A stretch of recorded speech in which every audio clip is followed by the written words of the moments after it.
Good morning to everybody. Welcome to Mortgage Matters Radio Show alongside Rob Weinberg. I'm Gary Byron. Rob, hey, buddy. Good morning. Good morning, Gary. How you doing? You know, I'll tell you, I'm not doing too bad right now. I mean, it's been a real wet summer for the most part. I don't know, and it always goes by fast too. I know everybody says it every year. It seems like summer goes by faster than any other season, but it's been exceptionally wet this year. So I wasn't quite, enjoying the summer as I thought I would, like I have in the past. Same here. Yeah. Same here. I think everyone looks forward to the summer and the good weather. Sure. So when it gets rained out or you can't do activities because of that, it's definitely a damper. Also, I think when it comes to real estate, people look at the summertime as one of the hotter seasons for sure. Yeah, and it's a great time to go out, typically, certainly much more than winter time when it's cold and you don't even want to leave the house, let alone drive around and on some of the unplowed or least plowed streets. It's a good time to go and look at homes, even if you don't have appointments for to walk through them or whatnot, just to kind of comb through some neighborhoods and go, oh, look at that. You pick up some of the magazines or look at online, and see some of the houses where let's just take one day out of the weekend, do a little day trip in these communities, and then maybe next weekend we'll pick a day and we'll go in this part of this, unless you've already narrowed it down where you want to live. Sure. It's a great time to just kind of, what do they call it? Window looking, right? Just window shopping. Window shopping. Also, because of the time of year with school starting, a lot of families like to buy their homes in the summertime because then they can switch the schools before it actually starts. Oh, yeah. So that plays in with it, regardless of what's going on in the economy.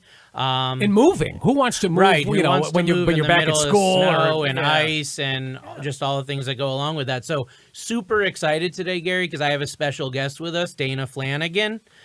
She is not only a home flipper, but also a real estate pro. She's been selling homes in Connecticut over 20 years. That's correct. Thank you so much for having me. So the flipping market is definitely a niche market. There are a lot of people that think that they can get into it or want to get into it and don't realize all that it takes to be a successful flipper. They really need to know the market. They need to have a good grasp on the area, the demographics, what the spread from what they buy it for and what they have to put into it, and of course what they can sell it for. And you're absolutely right. When you look at the TV shows out there, that makes it look very glamorous. Of course. I watch them all the time, and I have to say, gosh, they make it look so fun and so easy. They don't show all the problems that can come into play. Overruns, for example, where yeah, and you when you're flipping a house, you really have to you have to set your budget. You have to plan for additional problems that are going to come up that you can't anticipate until they actually happen and they're actually taking the house apart. So there's a lot that goes into it, and it's really important to educate yourself or work with a real estate professional if you don't have a real estate background. And just make sure that you're making a good investment, because there's a lot of people that lose their shirts when getting into flipping. I'll bet it's almost like if you have $100,000 to flip a home, you're better off saying you have 75, right? Because you're going to need that extra 25 as cushion. You got to prepare for that, right? That's absolutely correct. I mean, when you go through a house and you're looking to possibly flip a home, you go through and you look at all of the things that may need to go into it, and you set a budget and you walk through it with a trusted contractor normally who can give you a quote of what it's going to cost for the renovation. Almost all the time, there are additional costs that can be, they can be fairly minimal. I've had some that have been pretty much a dream and the flip has worked out great. And then I've had some where you're, tens of thousands of dollars over your budget because there was a problem. And once they start uncovering the problem and starting to fix it, there's more problems and more things that are needed that cost more money and time. So let's piggyback on that and go over some of these do's and don'ts for flipping a house. Absolutely. So the first thing I would say is that a lot of people need to educate themselves on actually obtaining the property and winning the property in an auction.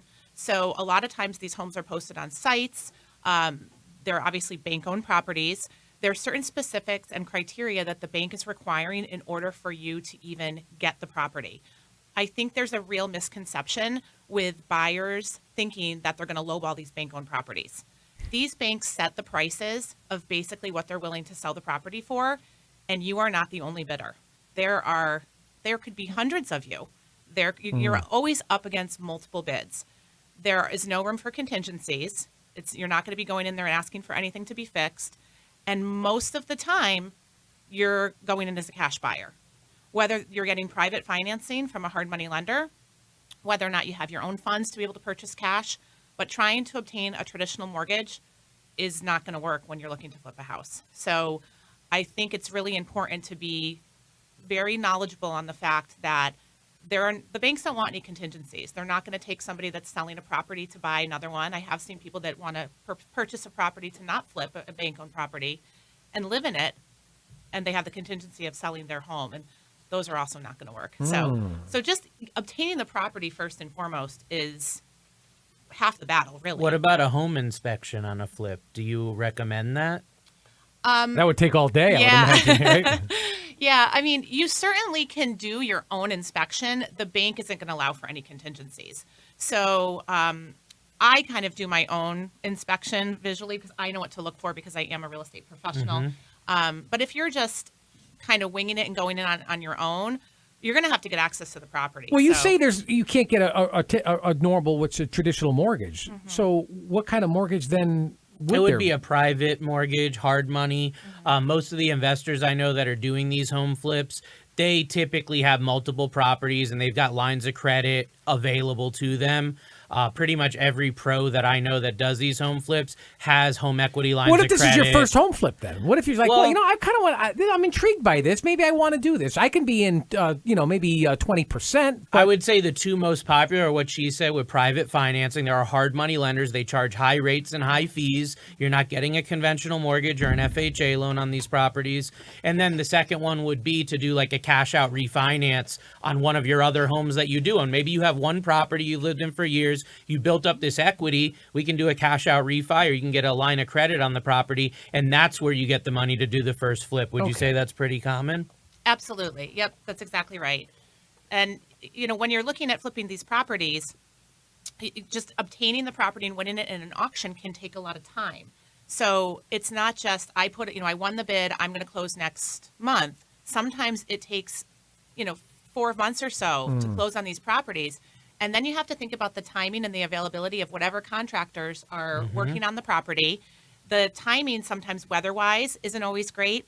And you don't want to hold on to the property for 6 months because that's eating out of your pocket every single day that property is not on the market and ready to be sold, especially if you have hard money financing. As you were saying, the interest rates are much higher, and there's normally a 12-month there's a balloon payment expiration on it. So at the 12th month, at the end of that, there's a balloon payment due for the entire balance back to the hard money lender. What should a home buyer be looking for then when buying a flip? I think a home buyer, if they're looking to buy the property to live in, they certainly want to, and there's plenty of buyers out there that do that see a property that they absolutely love. It's a foreclosure. It's in a little bit of disrepair, but, it certainly can be brought up to livable standards. At that time, I absolutely would do a home inspection for their own knowledge, so they know what type of money needs to be put into the property to make it livable. If they're looking to flip the property, again, they really need to have their financing in order, and they need to have a really good grasp on what things cost. So, does this property need a furnace? Are there burst pipes? A lot of these properties, the water's shut off, the electricity is shut off, the property's probably frozen or sat over the winter and not been winterized properly. So when you start to get all the utilities back up and running, you've got burst pipes and pinhole leaks everywhere. So you have to know the right contractors and have those people lined up to get them out there as soon as you take ownership of the property to get all these things turned on. I also would be very cautious when buying a flip with a septic system. And where we live in our area, it's common in a lot of towns that people have well and septic. So you have to think about what's underground that you can't see. The septic system, the well pump, all of these things, if people weren't taking care of them or they were putting things into the toilets and into the showers that shouldn't have been, you can be looking at a $30,000 septic system and you didn't even think about that. So these are Now, all important. piggybacking on what Gary said, if I'm a home buyer and I'm actually buying a home that has been flipped and I'm the end buyer after that investor comes in. I know from, again, TV shows and other real estate professionals I've spoken with, some of these flips, especially if it's an amateur flipper, there can be some major issues. So what would you say to a buyer that's looking at buying a house that maybe has been renovated over the last couple months by a flipper like yourself? Absolutely. So there are a lot of nicely done flips out there, and then there are some that are very poorly done. People have cut corners. Well, I would imagine there's a lot of cutting corners, Yeah. right? I mean, and I don't know. I just think that cutting corners will get you into more trouble than the original reason of why you wanted to cut the corner in the first There's place. horror stories. I know my sister-in-law bought a flip a couple years ago in New Jersey, and it looked great aesthetically, and they found all sorts of problems once they actually lived in the house, all sorts of corners that were cut, and they had lived in the house a little bit of time then. So it's like, sure, you can go back to the flipper and complain or ask for help, but legally you're probably out of luck with a lot of that. So I think it's being more diligent and definitely doing a home inspection when you're buying a property that has been flipped to know what you're getting into, know what corners were cut so you're not caught off guard. Absolutely. I totally would agree with that.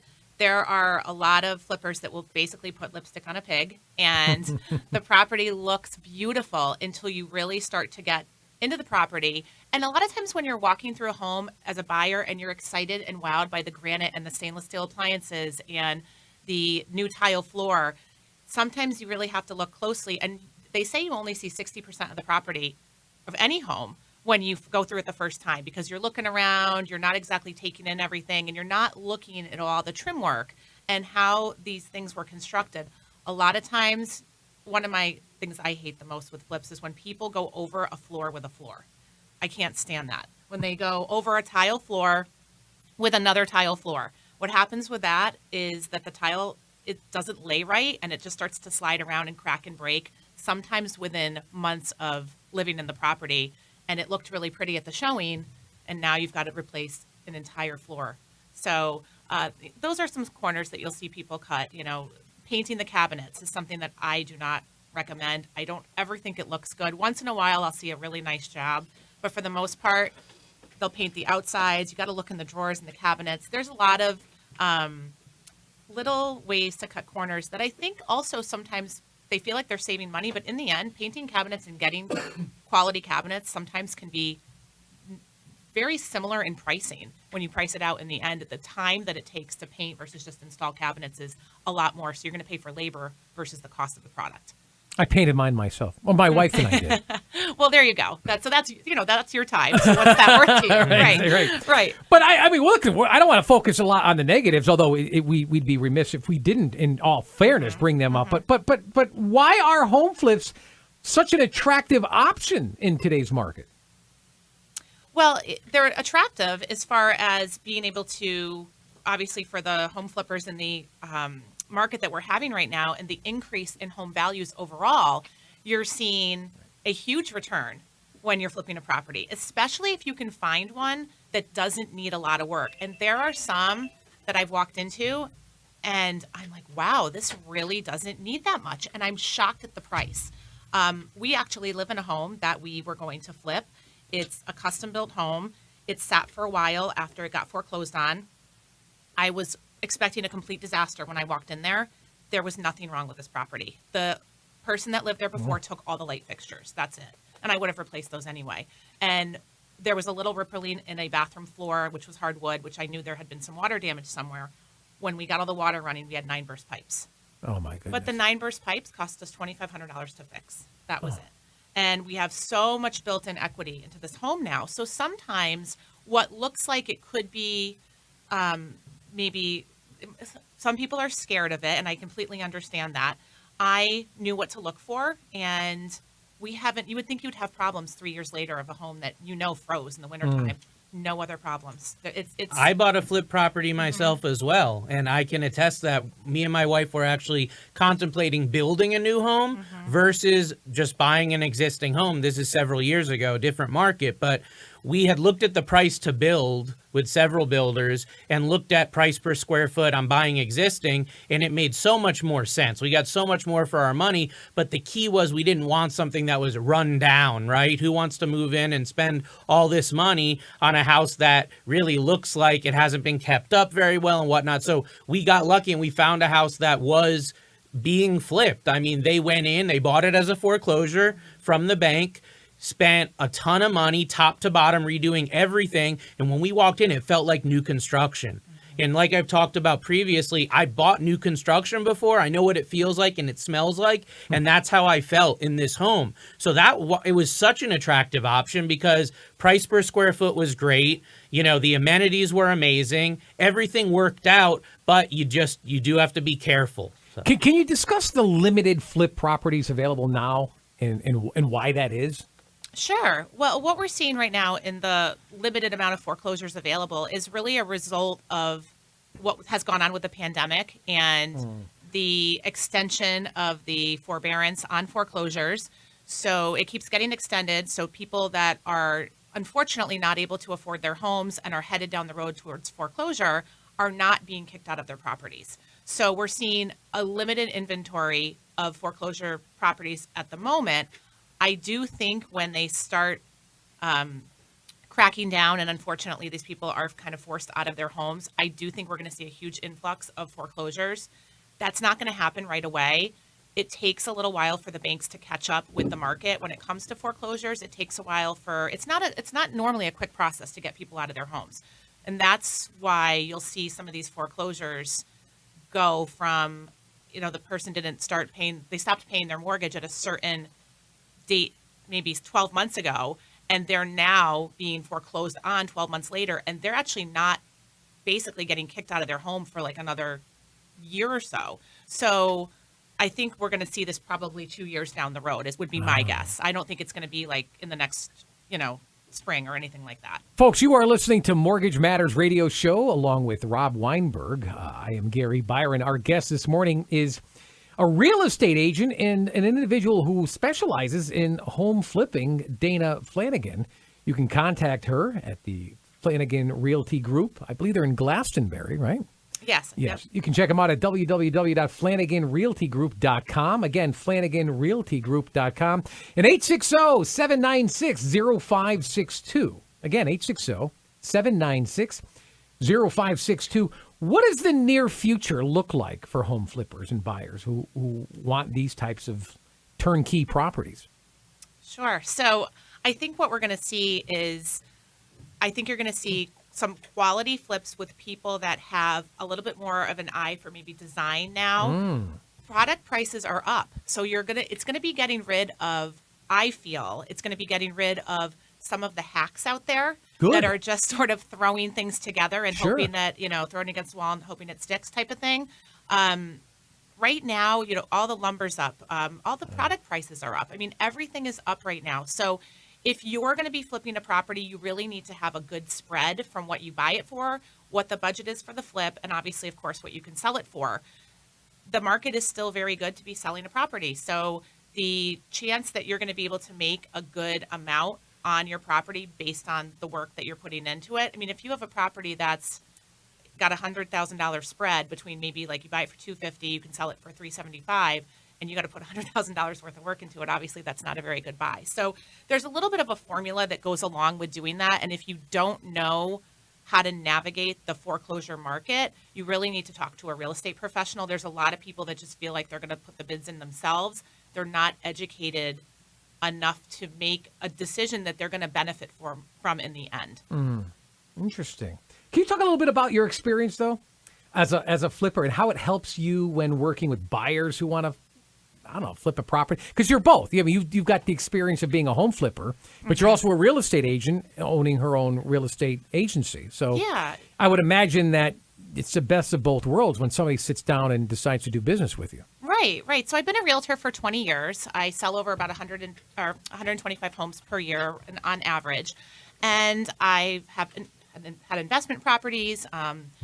We have owned other homes in other states as well. And we've been flipping properties for a few years as well. So I think what really sets me apart in regards to it kind of helps me in both areas, right? So I know all the things to look for when looking at a flip, because I know exactly what a home inspection looks like. Right. And I know a lot about homes. I mean, I know boilers and, hot water heaters and all sorts of things that you can come up and be a red flag down the road. Sure. Also, I know when I'm putting a flip up for sale after we finished it and completed it, I know what a home inspector of those buyers is going to look for. Because remember, most of the time I don't represent those buyers. Those buyers are coming in to buy my flip with another real estate agent. So they're coming through with a home inspector and basically picking your home apart. So I know before I list the property what is going to be a red flag and what we automatically need to fix or it's going to be a problem. Okay. I think a lot of flippers that don't have the real estate background think, oh, I'm not, I put this much money into it, so I'm not doing that. And then when the home inspection comes up, they're upset that they have to put a new roof on, or they're upset that their boiler isn't functioning properly because they're not looking at it from a real estate perspective, any buyer's perspective that's coming with a home inspector. What about the different markets, the markets that you work in, and how home flipping activity can vary based on the local market? I know you're licensed in Florida and Vermont. Right. So even just town by town, it's a big difference with permitting. A lot of towns, some are a little bit stricter than others.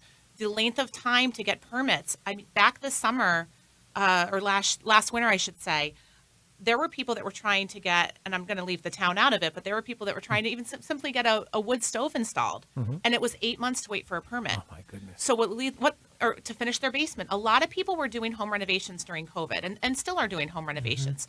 To get the permits done for new decks and for outdoor space, people were waiting so long for these permits that they just said, "Forget it. I'm just going to do it." Yeah. And who cares at this point? Because the permitting part of things is when you're flipping a home, the town is much more aware of the entire house being renovated. So they will sometimes come by or give you a call and just want to do a walkthrough with electrical wiring.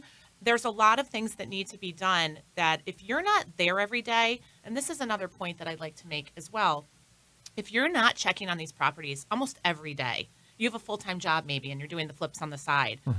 If you're not there to meet contractors or to come check on something when a contractor's calling you, asking for your opinion or telling you they need you to come by the property, you really need to be in-state, local, available. Hands-on. Yeah, absolutely. Yeah. Absolutely. There are many times where I've showed up at the house day after day and nobody's there.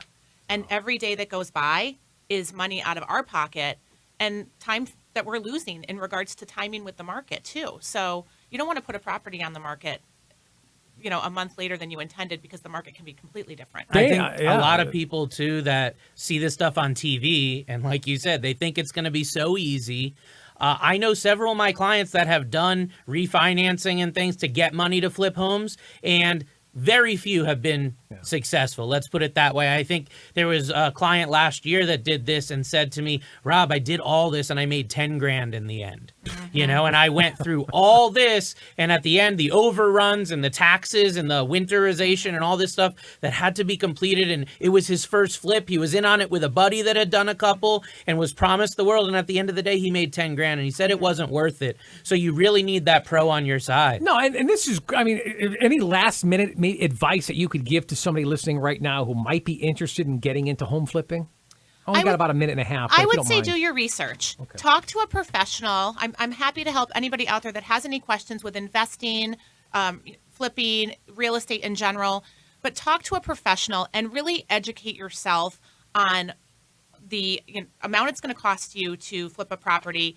Get a good grasp of what these properties are going for and what they're selling for, and then also what they're what they're selling for as a flip and a foreclosure, and then what they're selling for once renovated, and what does that look like in that market? Because if you are not a realtor and you're not looking at the ever-changing market, you might just be hearing from your friend that they sold their house for $100,000 more than their asking price a couple months ago. Well, the market has changed during that time frame. So don't listen to people that somebody did this and somebody did that. Really do your research and look at real-time market statistics so you're making an educated decision, and then also get a good grasp on budget and what that looks like as well. Yeah, I could imagine. That's excellent advice.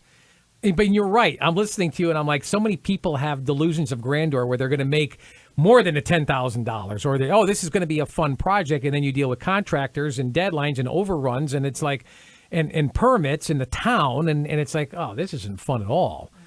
But yet there's other people who, they do one after another or a couple simultaneously and make great money doing it. I guess. But one of them's going to be your first. You got to start somewhere. And I think the more people understand the realizations and the truth behind flipping a home, as long as you know that up front, I think, and of course, finding the property. Like you were talking about auctions and foreclosures, and just because something's in foreclosure doesn't mean that that's the house that's got to be it. You've got to be practical and do the math, break everything down, and it might not. It's so competitive. Some might be advantageous, and the one next to it, the next one you go see, could be a loser. And you really need that pro to help you with the negotiation. Yeah. And that's where Dana can come in because of her experience. I want to talk about that pro really quickly. I'd like to thank our guest this morning, Dana Flanagan. You can check her out at Dana Flanagan Real Estate. She's a real estate agent, the Flanagan Realty Group, and FlanaganRealtyGroup.com, 860-796-0562. Also, Rob Weinberg, he's got his own... It's got his own website as well, robgw.com. Can't forget that, Rob. Thank it is you. your show. Again, it's www.robgw.com. By the way, if you've got an inquiry, maybe we can get your email answered right here on these airwaves. You can also email us at mortgagemattersradioshow@gmail.com. That's specifically pertaining to this show. If you've got a personal question, feel free to contact Rob at 860-413-3938. Again, 860-413-3938. For Rob Weinberg, I'm Gary Byron. Thank you so much for listening to Mortgage Matters Radio Show. Until next Saturday, have a good one, everybody. So long.